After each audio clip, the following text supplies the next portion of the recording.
They say temptation is loud, fast, reckless, hungry. But the truth is, it whispers. It breathes against your neck when you're alone in the kitchen at midnight, wearing a robe that slides too easily off one shoulder. It watches you in the mirror when your hands trace places no one's touched in far too long. I didn't ask to be wanted. But when his eyes found me, I didn't look away. He was younger. Off limits, untouchable. But the way he saw me slow, deliberate, like he was undressing a secret, I forgot every reason I should have said no. That night, something shifted. Something opened. And once it did, there was no going back. If you've ever been kissed by a glance, if you've ever ached to be seen, not just stripped, then you already know. Welcome to the moment I broke the rules and found myself in the wreckage. I never thought a doorknob could feel like a verdict. It was nearly midnight in Brooklyn rain, tapped gently against the windows like a forgotten melody. Steady patient, I stood in the hallway barefoot on the cold hardwood floor, my fingers trembling just slightly on the brass handle of my bedroom door. The hallway light flickered behind me. Everything else in the apartment was still too still. There was no sound, but the wind winding its way through old window panes and the slow, deliberate hammering of my own heart. It wasn't fear in the conventional sense that kept me frozen. Not the kind that comes with shadows or intruders or creaking floorboards. No, it was something far quieter. A fear that comes from within. The kind that whispers, you know what's on the other side, and you know you can't pretend it didn't happen. I wasn't supposed to feel this way. I wasn't supposed to be the kind of woman who hesitates at the threshold of her own bedroom, paralyzed by the echo of something that was both tender and terrible. But there I was, and all I could think was, how did I let myself get here? People always assume that crossing a line starts with a kiss, or a touch, or something loud. But I've learned it's much quieter than that. It begins with a glance held just a second too long, with silence that presses too close, with the warmth that lingers long after the person has left the room. That's how it starts. And before you even know it, you're standing in a hallway at midnight, heart in your throat, ashamed to open your own door. I had spent the last hour in that very room trying to convince myself I was still the same woman I had been yesterday. But I wasn't. Something had shifted. Not dramatically, not visibly, but deep down, something had cracked. And now everything I touched felt like it could break. The apartment was quiet, save for the soft whir of the refrigerator humming its indifference. The silence around me felt heavy, the kind that presses against your skin, demanding you feel it. And I did every inch of it. The guilt, the ache, the electricity that still buzzed faintly beneath my skin. And the memory. God, the memory I wanted to walk away. I wanted to pretend, but I couldn't. Because once you've been seen, truly seen, you can't go back to invisibility. Not without bleeding a little. So I stood there breathing in the silence, holding onto a doorknob like it was the last thing tethering me to the person I thought I was. And then finally, I opened the door. 3 months earlier, I'd been a married woman. Not happily married, just married. Like a painting hung slightly askew on a wall. No one looked at anymore. I had been someone's wife, someone's afterthought. Someone who smiled in pictures and cried in grocery store parking lots. And then I wasn't. The divorce came without ceremony. A few documents, a few signatures. A silence so deep, it felt like the final sentence of a novel. I never really wanted to finish. When Grace offered me the spare room in her apartment, I said yes before my voice had time to catch up to my heart. It was a tiny place on the 3rd floor of a brownstone in Brooklyn narrow stairs. Squeaky floorboards, the occasional clatter of life from the neighbors below. It wasn't glamorous, but it was warm. It smelled like cinnamon and shampoo, and something soft I hadn't felt in years. Friendship Grace was my college roommate. She'd always been the kind of person who didn't just walk into a room, she poured herself into it. Loud, bright, unapologetically kind. We lost touch for a while after graduation, reconnected through a late-night text during the pandemic, and hadn't stopped talking since she was the first person I told about my divorce. And when she said, "Come stay with me," heal here, I believed her. What I hadn't known was that I would also be sharing the space with her younger brother, Nate. He wasn't supposed to be there long, just 6 months while he interned at a photography studio in the city. He had a bedroom across the hall from mine and a quietness about him that made the walls feel like they listened. He was 25, an age I had forgotten how to be. The first time I saw him, I was carrying boxes through the entryway, my arms full of memories I didn't know what to do with. He opened the door for me, didn't say much. Just smiled, nodded, and reached for the heaviest box. His hands were calloused. His eyes were soft. I remember thinking he looks like someone who's had to grow up too fast. There was something in the way he moved, measured, aware, gentle, like someone who knew how to disappear when necessary. I didn't pay much attention after that. He was Grace's little brother. That was all. But little things began to gather, like dust in the corners. He always made coffee first in the morning and left the second mug for whoever woke next. Sometimes it was me. Sometimes Grace. He never said anything about it, just left the mug by the windowsill, steam curling in the dawn light like a secret passed between strangers. We didn't talk much. A few words in the kitchen, a half smile in the hallway, a nod of thanks when I cooked dinner. He was respectful. Quiet always had headphones and sketchbook under his arm. The walls of his room were covered in photographs, mostly street scenes, old men playing chess in the park, women smoking on fire escapes, children mid-laughter. He had an eye for moments. No one else noticed. Grace once said he was the emotional sponge of the family. Always the one who felt things too deeply. The one their mother worried about, I could see that. He carried himself like a question no one wanted to answer, a weight not meant for his age. I never thought much of it at first. I was too wrapped in my own mess, too busy trying to stitch together the scraps of myself into something wearable again. And yet, sometimes I'd catch him looking, not staring, just noticing, like he was trying to figure me out from across the room. And when our eyes met, he didn't look away. I chalked it up to curiosity. Pity, maybe. I was the older woman in the house, newly divorced, hollowed out and rebuilding.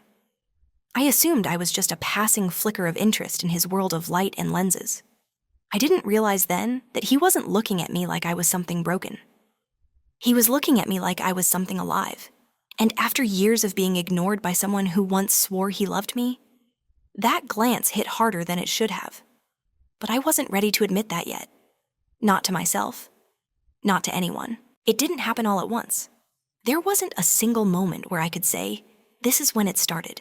It was more like a soft uncoiling, something loosening deep inside of me that I hadn't even realized was knotted. A slow warmth. The kind that arrives not like fire, but like sunlight through a fogged window, diffused gentle and impossible to ignore once you've felt it. There was a night early into my second week there when I was sitting at the kitchen table, editing copy for a skincare brand that promised transformation it couldn't deliver. My eyes were sore, my shoulders aching, and I muttered something under my breath about selling lies. Nate passed behind me silent as ever, then paused. You okay? I looked up surprised. Yeah, just tired. Of everything, I think. He nodded, leaned against the fridge. Your face says more than your words. It was such an odd thing to say, not flirtatious, not probing, just observant, unfiltered. And it stayed with me long after he'd left the room. Because the truth was, no one had been looking at my face for a long time. There were more moments like that. Not loud, not intentional. Just there. Like the time he refilled my water glass at dinner without asking, or picked up my jacket from the back of the couch and hung it neatly by the door. Or when he complimented the music I played while cooking, recognizing an old Damien Rice song most people had long forgotten. Or when he noticed casually, but not unkindly, that I had started parting my hair on the opposite side. I like it, he said, not looking up from his sketchbook. It suits you. That was the first time I realized I'd changed it without meaning to. It unnerved me that he noticed, that he cared enough to, because Daniel, my ex-husband, hadn't noticed anything about me in years. He hadn't seen the small things, the extra coat of mascara on days I was drowning, the way I held my coffee mug tighter when I was anxious, the silence I wrapped myself in when I couldn't find the words. But Nate, he saw things, and he didn't point them out like they were flaws. He just let them be. I started to linger longer in the kitchen, timing my breakfast a little later, just enough to catch the moments when he'd come downstairs in that gray hoodie he wore too often. Hair damp from a morning shower? I told myself it was coincidence. That it was about shared space, shared time. But it wasn't, and the worst part. I liked it. I liked the way I felt when he was near. Like someone had taken a photograph of me I didn't know existed. And when I saw it, I looked more alive than I remembered being. Sometimes at night, I'd hear his music from behind the door, soft indie folk that pulsed like a heartbeat through the drywall. I'd lie awake and wonder what he was drawing, what he thought about in the dark, whether he ever felt as lonely as I did, lying in a borrowed bed in a borrowed life, wondering how I'd gotten so far from myself. One Sunday afternoon, Grace was out visiting her girlfriend across town. Nate and I were both in the living room, though barely talking. I was stretched out on one end of the couch, reading a book I couldn't concentrate on. He was sketching. Every now and then I'd feel his eyes flicker toward me, but I didn't look back. I didn't trust myself to. When I stood up to refill my tea, I saw something from the corner of my eye, his sketch pad tilted slightly in my direction. And there I was. Not in full detail, just a soft outline. The curve of my jaw, my hand resting under my chin, the slope of my shoulders. It wasn't perfect, but it was intimate. I didn't say anything, he didn't either. But something passed between us. Then a quiet agreement, or maybe a warning. I had told myself I was invisible, that I was drifting through life in grayscale. And yet here was someone capturing me on paper, as if I mattered, as if I was worth seeing, worth keeping. That realization both terrified me and pulled me closer to the edge of something I wasn't sure I could step back from. Because being seen after years of going unnoticed is a kind of hunger. And hunger, when you've starved long enough, starts to feel like love. It was the second night Grace was away on a work trip in Boston. The apartment felt unfamiliar without her. The energy had shifted, like a string had been pulled out of the tension that usually held the three of us in place. There was nothing dramatic about it.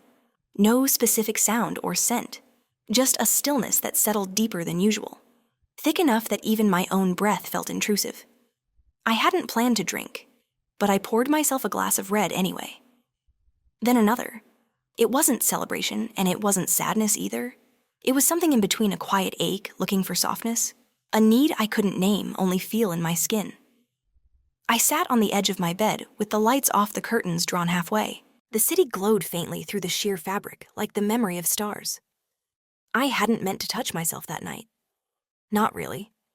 It started without intention, just the brush of fingers along my collarbone. A hand smoothing across the ribs that had grown sharper in recent months. Just me trying to remember what it felt like to be held. Even if it was only by myself, I closed my eyes, let my hand move. It wasn't lust. It wasn't fantasy. It was the pursuit of familiarity, a silent wish to belong to something again. Even if that something was just my own body, I tried to imagine someone else's touch. But all I could feel was absence. I whispered nothing. I made no sound. The moment was quiet, almost reverent. And then I heard it. A shift in the hallway, bare feet. The creak of a loose floorboard just outside my door. I froze. The door, I realized too late, wasn't fully closed. It had drifted an inch or two ajar, letting in a sliver of gold from the hallway light, and just enough space for a passing glance. I didn't look. I didn't move. I just knew instinctively. Like a change in air pressure. A ripple in the silence. I could feel him there, Nate. For a moment, everything inside me screamed, run, hide, pull the covers up, slam the door shut. But I couldn't. I was paralyzed by the weight of being seen. And then, just as quietly as he had come, he was gone. I heard the whisper of his retreat, the floorboard again, the soft shuffle of someone trying not to be heard. My breath returned broken and shallow. I sat there for a long time after that. Not moving. My body still warm, but my skin prickling with the realization. My mind raced with 1,000 interpretations, each one worse than the last. Shame bloomed slowly across my chest like a bruise. But beneath it, something else. Not excitement, not fear. Something far more dangerous. I felt understood. It was a terrible thing to admit, even to myself. But in that moment, I realized how profoundly alone I had been, how deep the isolation ran. To feel gratitude, twisted, unclean gratitude for being noticed at all. It wasn't that he had watched. It was that I was no longer invisible. I didn't know if he had seen everything, or if he had understood what he saw. But something had changed. The fabric of our silence had been pierced. The next morning, I walked into the kitchen as if nothing had happened. My hands shook slightly as I poured my coffee. Nate was already there, leaning over the counter with a bowl of cereal barefoot, wearing a hoodie that looked too big for him. He looked up when I entered. His eyes met mine. Calm, unreadable, but softer than before, like he was waiting for me to tell him what this meant. Or maybe waiting to see if I'd pretend it never happened. "Morning," I said, trying to keep my voice steady. "Morning," he replied just as level. We didn't say anything else. We didn't need to. The room filled itself with everything. We weren't saying. I sat across from him, forcing myself to look at my mug, at the steam rising from it in delicate swirls. Every second was a needle pricking my chest. My skin felt too thin, like the air could split it open. He didn't avoid my eyes, but he didn't search them either. It would have been easier if he had looked ashamed or flustered or cold. But he wasn't any of those things. He was calm, present, and still. And maybe that was what made it worse, because it meant he wasn't denying what had happened. He had seen me, fully. Unintentionally maybe, but completely. And somehow that seeing hadn't repelled him. It hadn't broken the fragile rhythm we'd built. Instead, it had deepened something. Something I wasn't ready to name yet. That night when I lay in bed again, this time fully clothed, the door locked, the curtains drawn tight. I didn't touch myself. I didn't drink. I didn't cry.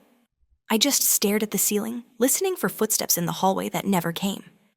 And when sleep finally took me, I dreamed not of being touched, but of being seen. Seen and not turned away. There are moments that don't end just because the clock moves forward. Some stay suspended in the air, like unfinished thoughts stretching themselves thin between glances, between words unspoken. That night with Nate never left the room. It followed us both into the kitchen, the living room down the hallway.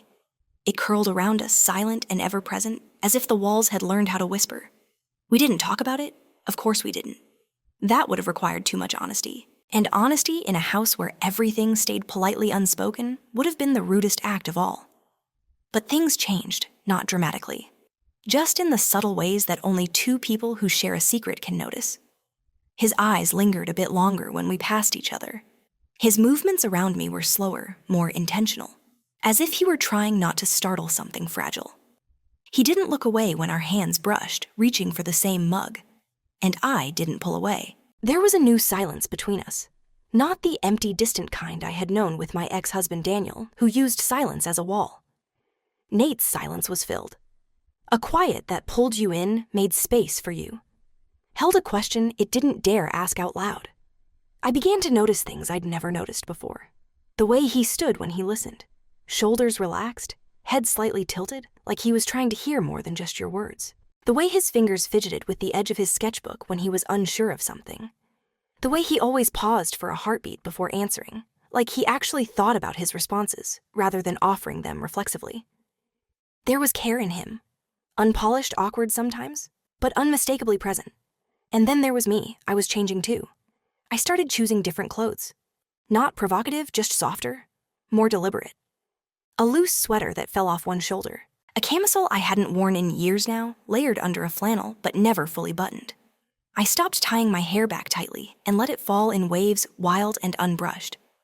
I told myself it was comfort. I told myself I was reclaiming parts of myself I'd buried. And maybe that was partially true, but I knew better. I started noticing when I moved. How I walked into rooms. How I reached for things. How I held myself. In spaces I knew he'd occupy. I caught my reflection one evening in the darkened microwave door, and I didn't recognize the woman there. She looked awake, and it terrified me. One night I came home late from a walk just after dusk. I had needed airspace, something bigger than the apartment. When I stepped inside, I saw him in the kitchen, leaning against the counter, flipping through a book of photographs. He looked up, and for the first time since that night, he held my gaze for more than a second. "Did you get caught in the rain?" he asked, voice low casual. I hadn't realized it was drizzling until just then. My hair was damp. My sweater clung to my arms. "Barely," I said, brushing the strands from my face. He didn't look away. There was no hunger in his eyes. Not yet. No tension I could name, just presence, attention. The kind that burns slowly. Not because it wants to consume you, but because it's never learned how to stop caring. I walked past him close enough to feel the heat from his skin, and I swear I could feel him breathe me in. That night I couldn't sleep. I lay in bed thinking about the way he had looked at me, the way I hadn't turned away, the way my body hummed with something I didn't want to name. I tried to imagine if he had told Grace. The idea made my stomach turn, not because of what she'd think of me, but because of what I'd have to admit, that I had enjoyed it. that I was flattered. Aroused even that in the loneliness of my self-contained world, his gaze had been a match dropped on dry leaves. The next morning he left early. I heard the door close gently, not in a hurry, not with guilt, just quiet. I stood in the hallway where he had once seen me, where I had once frozen. The space looked the same, but it didn't feel the same. Nothing felt the same anymore. Because something happens when you're noticed in your most vulnerable state, and not judged for it. Something rearranges inside you. A truth is born that you can't bury again. And mine was this: I didn't want him to stop looking at me, even if I couldn't yet admit why, even if I told myself I shouldn't want it, even if I whispered over and over again that it meant nothing, because the body has its own memory. And mine had started remembering what it felt like to be seen. It started with thunder, not the distant poetic kind you hear in novels or soft indie songs. This was different, real raw, a low roar that rolled through the apartment like it had teeth. It was the kind of thunder that shook picture frames on the walls, that made the corners of the ceiling feel like they might peel open if the sky pushed just a little harder. The storm had crept in quietly earlier that afternoon, wrapping the city in a wet gray blanket. By nightfall, the clouds had burst. Rain hurled itself against the windows, and the wind howled like it had something to say. I sat on the floor of the living room, barefoot knees, pulled to my chest, a candle flickering on the coffee table. The power had gone out 20 minutes ago. No television, no refrigerator, just the storm outside, and the louder one inside me. I hadn't lit the candles for ambiance. I needed light. Not because I was afraid of the dark, but because I was afraid of the things that lived inside it. I hadn't expected Nate to come downstairs. He didn't say anything when he appeared in the doorway, shirtless, his sweatpants hanging loose on his hips, hair still damp from a recent shower. For a moment, he just stood there watching me from the shadows, like he wasn't sure if he was allowed to step into the same room. I didn't move. "Are you okay?" he asked. His voice hushed, roughened by the silence around it. I nodded, just trying to keep the house from turning into a cave. He walked in slowly, carefully, and sat across from me on the rug. There was only the candle between us now. The storm outside raged louder. Inside, everything was still. We talked nothing deep at first. Childhood stories, how thunder used to scare him, how he once believed lightning was God taking pictures of sinners. I laughed, not because it was funny, but because it felt good to remember laughter. To remember I had a voice. Then the quiet returned. It wasn't awkward. It was full, thick with something neither of us could name, but both of us could feel. I looked at him. He looked at me. His eyes didn't wander. They settled, and it was in that settling that something cracked open. I didn't mean to ask the question. It slipped out like breath. Why that night? His brow furrowed gently. What night? You know which one. He didn't lie. He didn't pretend. His throat moved with a slow swallow, and then his voice came quiet and heavy. Because it was the only time I saw you being loved. The words hit me like the lightning outside, blinding. Sudden dangerous, I couldn't speak. My eyes burned, not from shame, but from the unbearable weight of being known. He reached out, not fast, not bold, just an open hand, an offering. I took it. And then his other hand came brushing a tear from my cheek with a tenderness I hadn't felt in years. His thumb lingered there, so did I. The first kiss was slow, soft, a question in the shape of a mouth. He didn't push. He waited for me to lean in. And I did. It wasn't heat at first. It was ache. Longing that had been sitting in our chests for weeks. Maybe months, maybe longer than either of us wanted to admit. His hands moved along my arms, my sides memorizing me like I might disappear. My fingers curled into his back, pulled him closer. The storm outside only grew louder. I don't remember standing. I don't remember moving from the floor to the couch. All I remember is the moment his mouth left mine and found the hollow of my neck, the way his breath felt against my skin.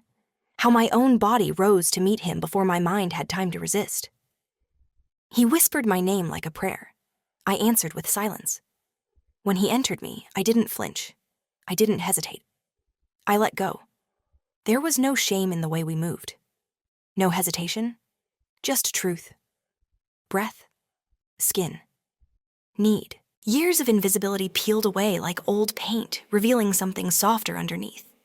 Something alive. He held me like I was fragile, but not breakable. He kissed me like he didn't want to possess me. Only witness me. And for the first time in so long, I let someone witness all of me. Afterward, we didn't speak. We lay there tangled, the candle still flickering low. The storm outside had softened, as if it had screamed itself hoarse, and finally surrendered. I stared at the ceiling chest rising and falling beneath his arm. My body was warm. My heart was cracked wide open. I knew the second it was over that everything had changed. There would be no going back. No unseeing, no untouching. No excuse good enough to make it right. We had crossed a line that hadn't just blurred, it had shattered. And I wasn't sure who I was anymore on the other side of it. But I knew this. In that moment, I felt realer than I had in years. And I didn't know if that made me weak or finally free. I woke up before the sun. The apartment was dark and the quiet had teeth. I could still feel the warmth of his body beside me, the weight of his arm now gone. I didn't know when he had left the couch. I didn't know if he'd waited for me to wake or if slipping away had been his way of making it easier, or maybe harder. My robe was draped across the armrest. I pulled it around myself like armor and walked barefoot into the kitchen, each step. Stiff, deliberate, like I was trying not to make a sound in a house that had already heard too much. The candle was burned down to a stub, barely a whisper of wax left. The throw blanket we'd used was still on the floor, tangled in the echo of what had happened. One of the couch cushions was overturned, as if the room itself had tried to hide the evidence, but it couldn't. Everything still smelled like us, like heat and breath, and something far too intimate to be explained away. I turned on the kettle even though I didn't want tea. I just needed something to do. Something that made me feel like a person again. When I heard his footsteps on the stairs, I froze. He appeared in the doorway seconds later. Shirt back on hair, still messy, eyes soft. His mouth parted slightly as if he was about to say something. I looked away before he could. I couldn't handle the hope in his face. Not then. Because hope meant he thought something could come of this. That it wasn't just a mistake or a moment or a crack in the wall I'd spent years trying to hold up. "Hey," he said gently. I have a lot to do today?" I cut in too quickly. My voice sounded foreign. Cold and tight like a window slammed shut against a storm that had already passed through. He paused. I didn't look at him. Just kept fussing with the mug, pretending it mattered how much honey I stirred into water. I wouldn't drink, okay, he said finally. Quiet, hurt, not angry, not pushing. And then he walked away. The sound of his retreating footsteps was softer than it should have been. I sank onto the nearest stool, heart pounding, stomach in knots. My whole body pulsing with the aftershock. What had I done? Every part of me ached, not just physically, but in a deeper, more haunting way. As if something sacred had been broken inside me, and I didn't know how to put it back together. Like I'd opened a door I didn't even know existed, and now I couldn't close it without losing something I hadn't meant to find. I avoided him for the rest of the day. If I heard him in the living room, I stayed upstairs. If I needed to use the kitchen, I waited until the hallway was still. I told myself I was doing it for him, to protect us both. But that wasn't the truth. I was hiding from him, from myself, from what we did and what it meant, from how much of it had been real. And then that evening, Grace came home. The thud of her suitcase against the floor was too normal, too cheerful. It cracked against the silence like a slap. "I'm back," she called. "You wouldn't believe the traffic." She kissed my cheek when she saw me in the kitchen. I flinched. She noticed. I could see it in the way her smile faltered, how her eyes lingered just a second too long. But she didn't ask. She never asked if she didn't want to know the answer. "What's for dinner?" she asked instead. I answered automatically. Something about pasta. Something about salad.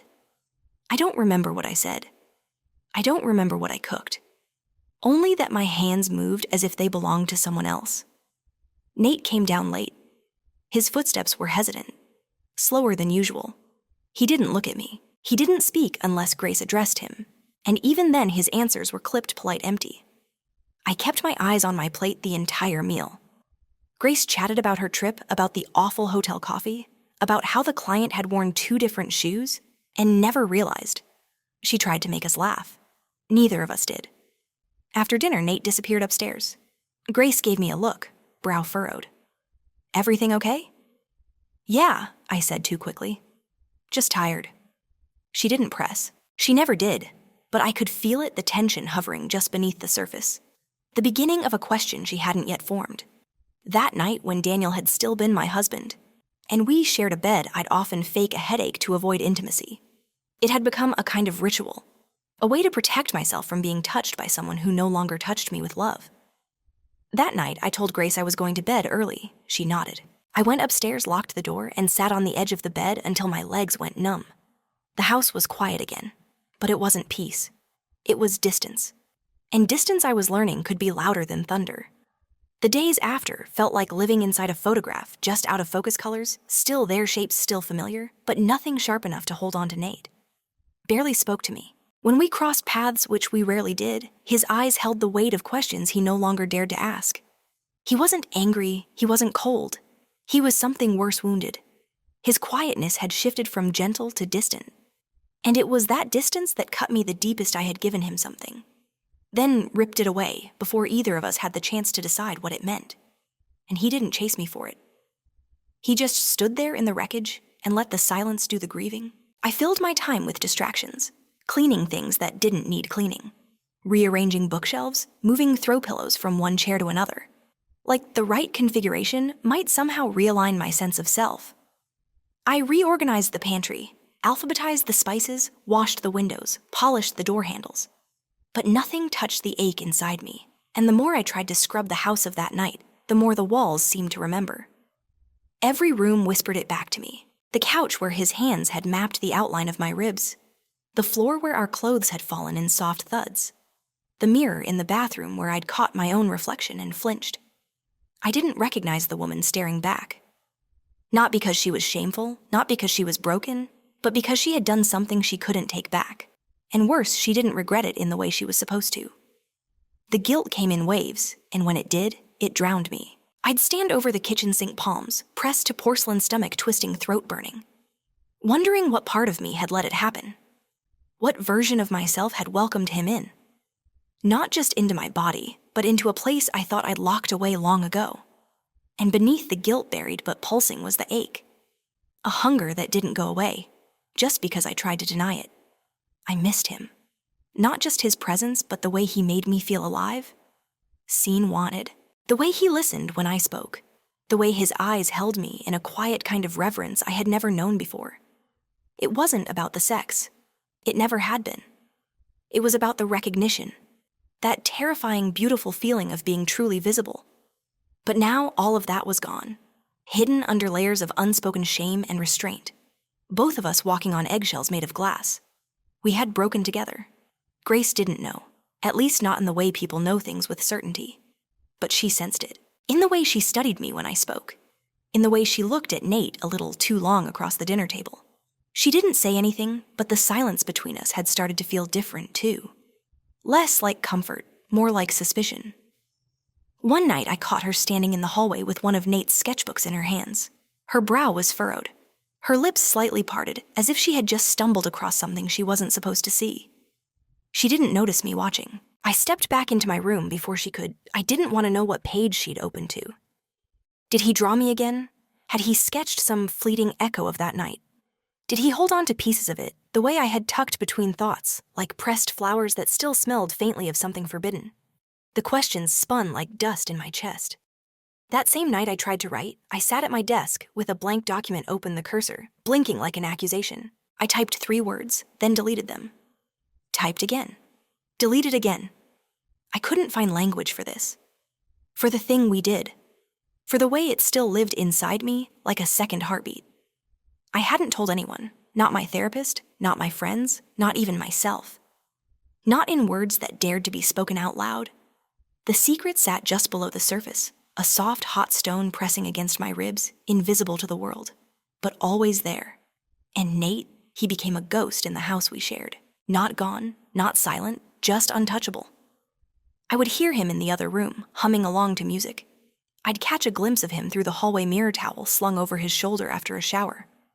I could still sense when he entered a room, the way the air changed, like the gravity shifted slightly just from his presence.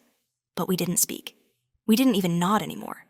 And that hurt more than if he'd hated me, because I knew what I'd taken from him wasn't just the moment we shared. It was the belief that something beautiful could grow from it. I had opened a door and then I'd slammed it shut. And on the other side of it, I had left someone who hadn't deserved to be abandoned again. But I didn't know how to fix it. I didn't know what to say. I didn't know if there was a version of this story that didn't end in shame and distance and silence that screamed louder than any argument ever could. So I wore the guilt-like perfume close to the skin, invisible to most, but always there, and I waited. For what I wasn't sure. Maybe for the ache to go away. Maybe for him to knock on the door I had closed. Maybe for the courage to open it myself. It's a strange thing when your world shifts in a way that no one else can see. You still wake up, you still drink your coffee, you still go to the grocery store and smile politely at the cashier.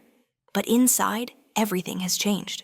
And the dissonance between your body and your mind starts to tear at the seams. I didn't tell Grace, not immediately, not directly, but the distance between us had grown too loud to ignore. She was careful now, her questions curved cautious, like she was building a puzzle without knowing which pieces were missing. I think she knew something had happened, even if she didn't know what.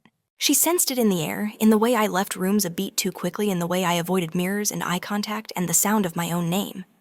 But the truth, the real truth, I hadn't spoken it to anyone, not even myself.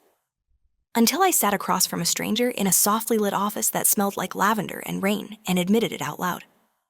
I did something I can't take back. I told her. My voice was calm. My hands weren't. The therapist looked at me with that practiced stillness, the kind of quiet that feels like it could either destroy you or set you free. Was it wrong? She asked. I hesitated. It wasn't legalistically wrong. He's not underage, it wasn't predatory, but it was wrong. Emotionally, morally.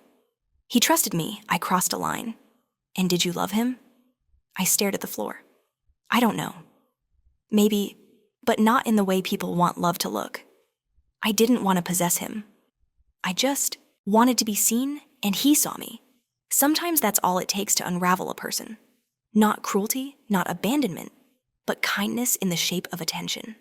The terrifying intimacy of being witnessed when you're no longer performing. When you've stripped yourself down to the raw, aching version of who you are beneath the armor.